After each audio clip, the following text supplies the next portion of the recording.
పెరుగండి, మజ్జిగ చేస్తాను.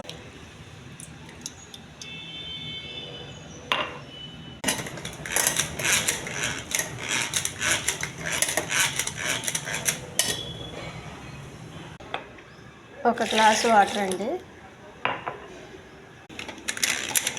2 గ్లాసులు వేసానండి వాటరు. మనం ఇలా బాగా చిలకాలండి, అప్పుడు నురగలాగా వచ్చి చాలా రుచిగా ఉంటుంది మజ్జిగ. మజ్జిగ రెడీ అయిందండి. కొద్దిగా వాము పొడి, కొంచెం పుదీనా, కొద్దిగా కొత్తిమీర. ఇది చాలా రుచిగా ఉంటుందండి. ఈ ఛానల్ నచ్చితే సబ్స్క్రైబ్ చేయండి, షేర్ చేయండి, లైక్ చేయండి. హెల్దీ మజ్జిగ అండి.